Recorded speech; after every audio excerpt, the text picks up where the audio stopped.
The hot button issue of the week. You might have seen it on Facebook. Save West Bayou Parkway. Just different sides on this issue. We're talking about the bike lanes. Mm-hmm. There is a camp that wants them not to be there, citing safety issues and roadway concerns, and in the simplest terms, space on the roadway. Mm-hmm. You have the other side who argues that it's part of Lafayette's progression into the future and what have you.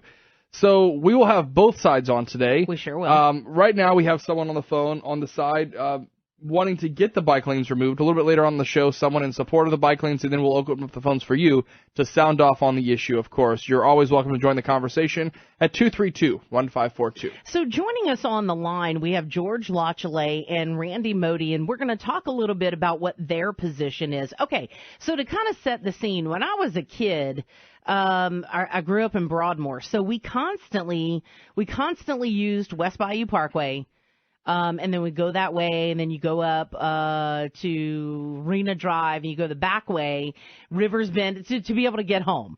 So we were always going there. Even today, I actually use West Bayou Parkway, not every day, but still a fair amount. So, and I think a lot of people use the thoroughfare. Now, if you are not aware, the bike lanes are there now on West Bayou Parkway. But what has disappeared is the turning lane. So, gentlemen, first off, thank you all so much for joining us this morning. We appreciate the time, obviously.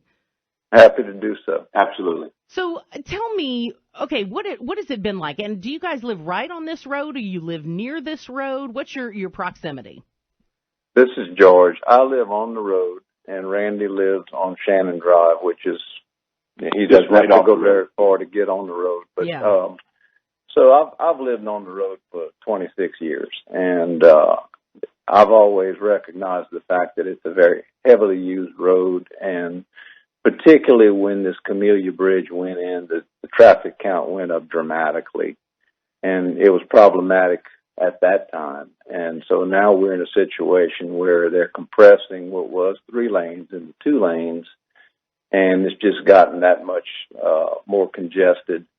The big issues have to do with the fact that, at peak hours, you can barely get on the road.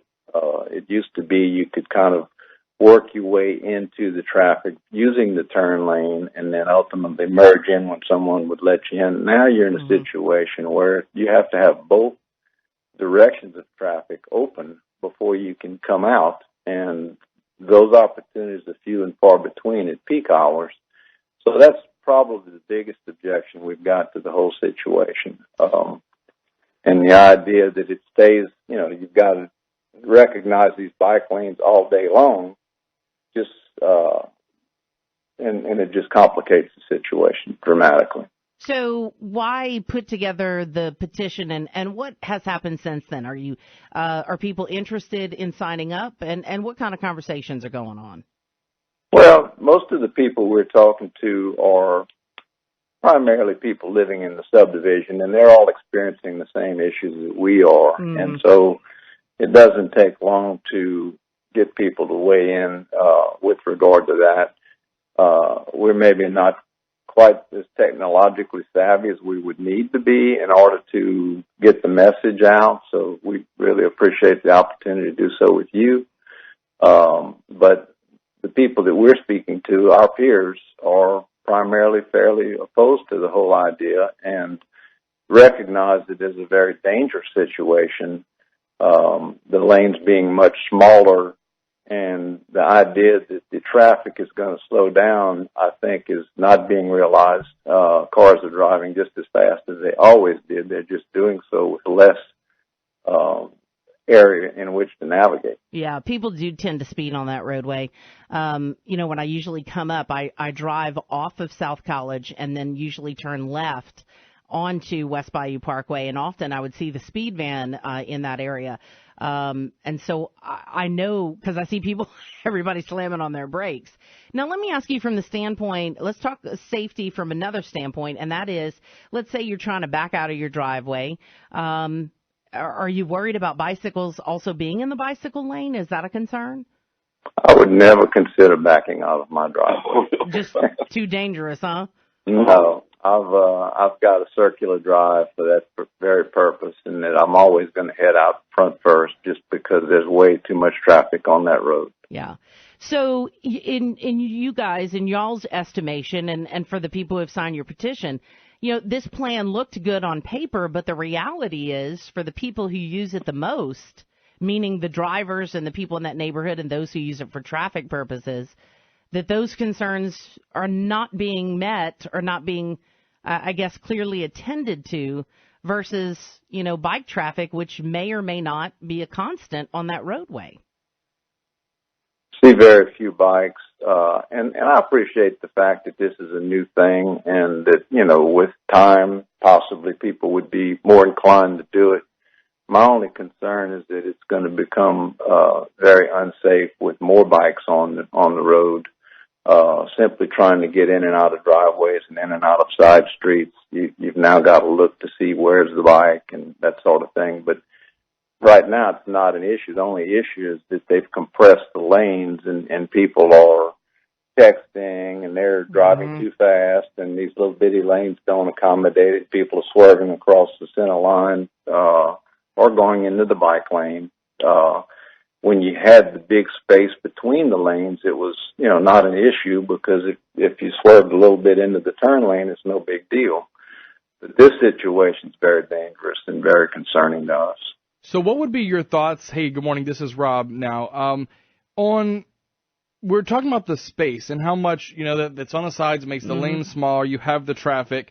Where would your support be if a decision was made just to widen West Bayou Parkway to accommodate a turning lane and bike lanes? Good luck.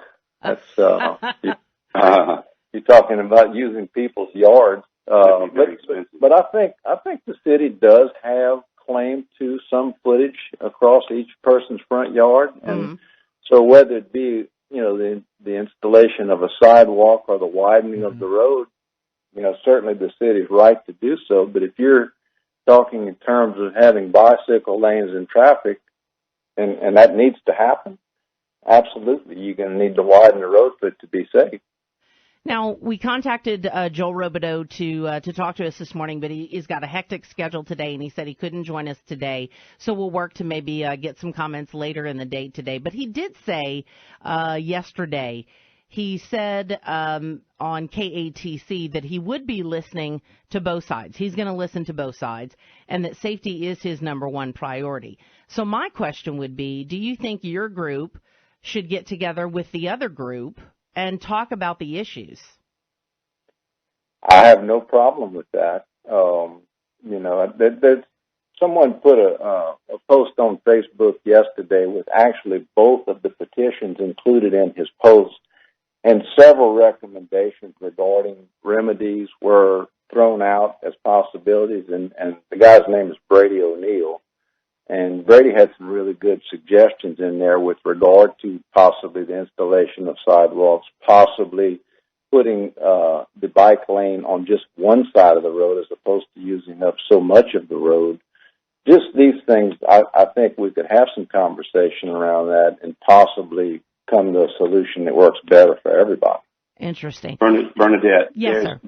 Between South College and Brentwood, there's 11 different entryways and exit ways into subdivisions.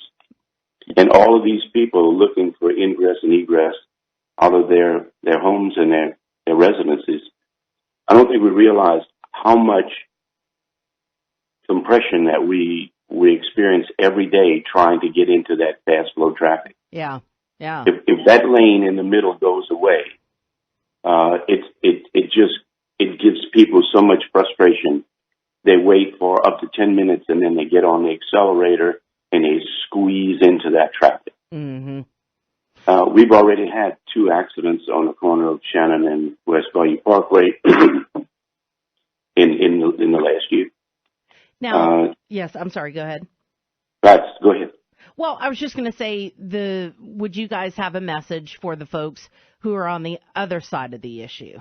I do. I think the most important consideration here is for all of the traffic on West Bayou, whether it be pedestrians, cyclists, or motor vehicles, we should all put safety first. All right, gentlemen, I want to thank y'all so much for your time. We've been speaking with Randy Modi, also George Lachele, talking about why they would like to see a turn lane come back to West Bayou Parkway and what the difference has been since the bike lanes have been installed. And then, we've got one lane, one direction, one lane, another direction, turn lane disappearing, and what's that has done to traffic. So, Bernadette, I got one more thing I'd like to add about Yes, sir. what's happened since they're installed. Mm-hmm. So the issue is when someone wants to make a left turn, the traffic behind them has to stop, right? Yep. What ends up happening is there are actually cars that are trying to pass these people in the bike lane, and they're ending up in our lawns. Yeah. And so that part is just not safe. In fact, Randy has a rental property on West Bayou, and a car actually turned over in his front yard trying to do that. Oh, my gosh. And I hope that people with Lafayette's government are listening to this because, it's not just we need traffic officers in that area for a while because traffic behavior definitely needs to change. I mean, it's not okay to go in those bike lanes to pass. That's not what that's there for.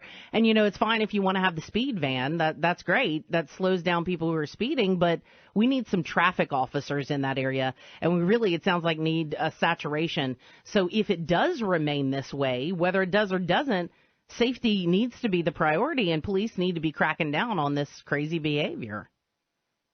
No doubt. Well, gentlemen, thanks for having us. You're very welcome, and thank y'all for your time. And, of course, we'll keep updated with the situation. Y'all have a great weekend.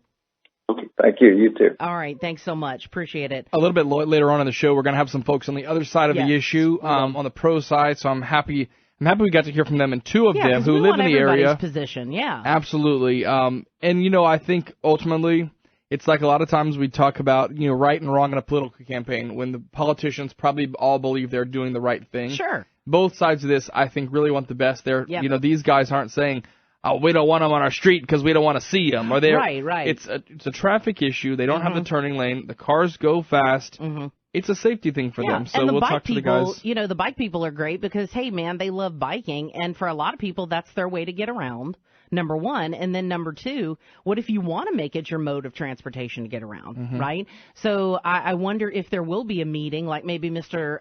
Robideau, has both sides come in together. And I bet both sides are totally agreeable with that. So they can kind of give their thoughts, and that's the only thing sometimes with a plan. Sometimes things look great on paper, but then the reality of it is maybe it doesn't really work. Yeah. Theories are great. Pictures are great. But then the reality maybe doesn't, I don't use, for example, the section of Bertrand Drive between Cajun Field and Johnston Street. Yep. Okay, it looks cool because you got the bike lanes and that's awesome. At the same time, that's one lane of traffic in each direction now. And so, I can only imagine it's always clogged there at 5 o'clock. Yep. It was before. Now, is it 10 times worse? I don't know. I think it's interesting, and I wasn't really trying to kick the hornet's nest about the widening project, but it's what keeps coming up, and we, on both sides, really, if you're worried about the space, that make the road bigger. Do I think that's a good idea? I mean, look, it's a long stretch, and it'd be really hard to do. There's a lot of old trees. Oh, yeah. So, I don't know feasibly, financially, if that would even be responsible to do, but I did want to pose it to our guest.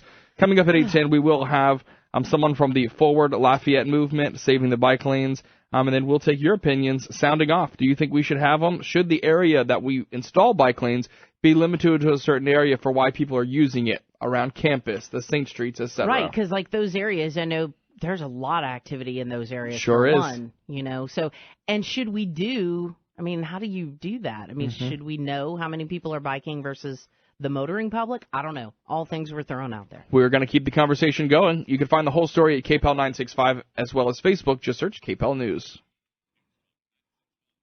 We have been covering the issue of the bike lanes on West Bayou Parkway pretty heavily yesterday and today, getting both sides. We talked to a couple of residents. One of the lanes removed, obviously opposed to them continuing to be there. A little bit earlier in the show, in the 6 o'clock hour. Well, now Mark DeCluitt on the phone with us, really pushing to save the bike lanes as part of Forward Lafayette. Good morning, Mark. How are you? Hey, good morning. Doing well. How are you guys? We're doing great. Yeah, we're hearing both sides of this, and, on their end, just to kind of backtrack of what we talked about with the two residents earlier today, their concerns, safety, traffic, and also just a general concern about space for them on the road. Tell me about your mission, kind of how it got started and where we are now. Yeah, so about 3 weeks ago, myself and a colleague had met with Joel because we're worried about some of the opposition that we were hearing about at the LCG meetings regarding bike lanes on Moss Street. We said that, this may spill over to West Bayou. During that meeting, he had, signified that there was opposition and kind of charged us with getting a petition together, showing him that there is support. And that's what we've done. We released a campaign on Monday called Forward Lafayette. It's been incredibly well received. Happy to report here today that our goal of 2,000 petition signees has been met literally as of 10 minutes ago. And we're hearing quite the opposite from what you guys are in terms of what those bike lanes have done to the residents in the community around West Bayou Parkway. So do you guys, like you in particular, or folks that do they travel on their bicycles on West Bayou Parkway like often, or kind of what's the feedback there? Yeah, so the people who are using those bike lanes span a wide range of activities, from just walking, from running, from exercising on their bike, to even commuting from the neighborhood that surrounds West Bayou to other parts of the city, right, to Girard Park, to UL. Some people are using it to downtown. That's the big boon from bike lanes on West Bayou, is that it actually connects non-vehicular traffic in a major area of the city to another area, right? I mean, think about it. How great would it be to go to Girard Park on a bike or walk down there and feel safe doing it? Well, and that's absolutely true. So it's like, it's so interesting in our community, I think, because I'm glad people are getting involved on a local issue, and that the discussion, at least from my interpretation, has been really good, like has been open. The two sides maybe don't agree, but the conversation can happen in Lafayette. I think that's pretty doggone good. Yeah, no, I would agree with you. And you know what? To the people who are opposing it, like, I get it for the most part. I get that it's maybe inconvenient to have to wait up a couple of seconds to get out in traffic. And like, we're supportive of that concern. At the same time, though, we're just more concerned with making sure people who may not have vehicular access are able to get through the city and do so in a safe way. This is something, bike lanes occurring in cities is something that's being developed in the infrastructure in every city around the U.S., specifically cities that we're competing with, cities like Austin, Dallas, Houston. They are putting in bike lanes not ad nauseum, right? They are looking to attract people who want to come to those cities to work, right? And they want to be able to connect in a manner that's not traditionally vehicular. You know what I mean? Well, I will say, if there's someone in Portland thinking about relocating to Lafayette and want to ride their bike, they're in for a big treat about how hot it is. They might change their mind once they get down here. Is there any way that we can tell? Obviously, there's a bike lane that goes pretty much the length of Johnson Street within the city, that we could tell how much it's actually used. Because I feel like I saw a lot more when they were first put there, and lately I can't even remember seeing bicyclists outside of the UL St. Streets area. So there haven't been any studies as to their utilization. I can testify, I think just per my own reports, that this morning I was driving down West Bayou around 5 o'clock, 5:15, and there was a group of about 8 or 9 runners, right, running down West Bayou Parkway at 5:15 in the morning. I think it's being utilized quite a bit, and we're seeing that in the comments that are being made whenever people are signing the online petitions. I think we have roughly around a couple hundred comments of people reporting monthly use, bi-weekly use. I mean, regular use here and there. It's just scattered. Are you going to see droves of them out there at every moment of the day? I don't think so, but what we noticed per the comments is that it's actually increasing. In terms of obtaining data from the city as to how regularly it's being used, I'd have to defer to their traffic counts. From there, the two gentlemen we spoke to this morning, Randy Moidy and George Lochley, they said their number one primary concern is safety, because they think it has become more treacherous for travelers because they're worried. They said, traffic is backed up more, that people are taking more chances because the traffic is backed up, and there's no left turn lane to kind of be a buffer, even though they know it's not meant to be a buffer. people still do stuff like that. So safety is really their number one concern. Kind of, what's your reaction to that? So I'll say that safety. So that's a two-parted question. Yes. The first part. Yes. With regards to safety, the roads, having bike lanes, and this has been studied all around the country, but having bike lanes on a road provides for significantly more safety for both bikers, pedestrians, and for cars. One thing, having a more narrow lane for a vehicle to drive in actually makes vehicles drive a bit slower, and that's been actually the major concern prior to putting in bike lanes in the first place.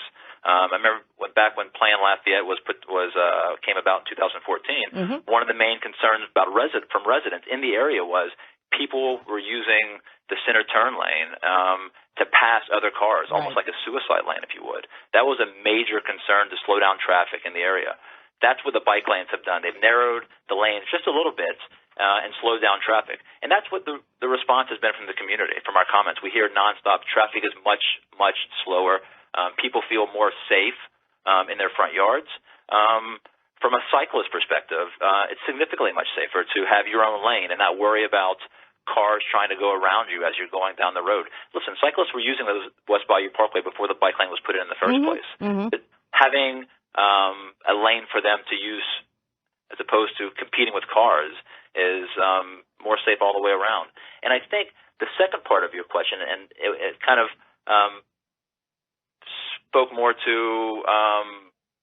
people, and maybe I'm reading into it too much, but traffic being backed up. I haven't seen a traffic study by LCG to date comparing congestion now compared to when it was prior to, but all I can speak to is the comments we're receiving. And actually, we posted quite a bit of them on Facebook yesterday.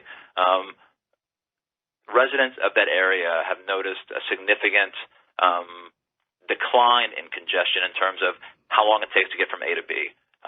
While the speed of cars may have been reduced, traffic seems to be flowing much more slowly, and all of our comments that we've received have demonstrated that. Okay, yeah, I'll definitely look out for that study to show that. I travel that road quite often, there's no study. There's no study yet. Way. I'll be honest. I travel that road quite often, and I think I feel like more and more people are living in the area. It's been backed up now, for me. the two gentlemen we spoke to this morning, obviously they feel differently. They think it's a little bit different. So, I mean, gotcha. Now, let me ask you this. One of the questions I asked the gentleman this morning is, do you think all of your group, their group, would it be a good idea to get everybody in the same room, like with Mr. Robideau, and kind of talk it out and see if there is a solution that might work for everybody?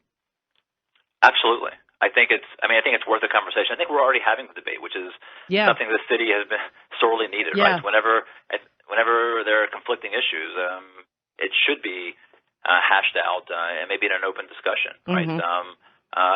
I think one of the major concerns, kind of reflecting back on Mayor Robideau's comments the other day, is specifically safety, right? And I think we're waiting on LCG to kind of come back and maybe do some studies to kind of demonstrate. Because all the studies that we've seen elsewhere in other communities have demonstrated that safety is increased because of directives like this. But to get back to your question, I think it would be a healthy conversation worth having. I think it's one that's probably on the forefront. Mark, it's funny because this has really gotten folks interested in talking and folks on their side and your side. And it sounds like people giving ideas back and forth. If only all these people could also come together and go to the budget meetings. I am with you. I am with you. You know what? The one budget meeting they talk about, this would be the one interesting one. All the other ones, I think we're falling asleep in. But I'm agreeing. It would be nice if the community was more engaged at the decision-making level. And you know what? There's a venue for them to do that. I mean, all these meetings are open. It's just a matter of finding time in our 24-hour day to accommodate that. Well, Mark, thank you so much for kind of giving your perspective and telling us a little bit from where y'all are coming from and y'all's information. And, of course, we'd love to be able to keep up with the situation as this kind of goes on and progresses if you guys are open to that, too. Yeah, you know what? My phone's always open. I'm always eager to talk to you guys. If I could, real quick, I just want to plug that on Thursday, July 7th, we're doing the Mickey Shunick Memorial Bike Ride. Yes. It's 5:45. We're all meeting at Rotary Point. We've gotten pretty big response from the community about that. We'll be meeting at Rotary Point. Trail is going to be allowing us to use some of their bikes for those who don't have bikes. They're renting them for free for that activity. And we're going to be all celebrating afterwards over at Corner Bar. So, yeah, if you're interested in supporting the bike lanes and supporting the bike loop and memorializing the one-year anniversary of the loop, meet us July 7th, 545 Rotary Point. We're looking forward to seeing you guys. Excellent. And we'll remember to remind folks next week about that as well. Mark, thanks so much for your time this morning. We appreciate it. Appreciate it. Have a good one. You too. Bye-bye. Bye-bye. All right, so both sides.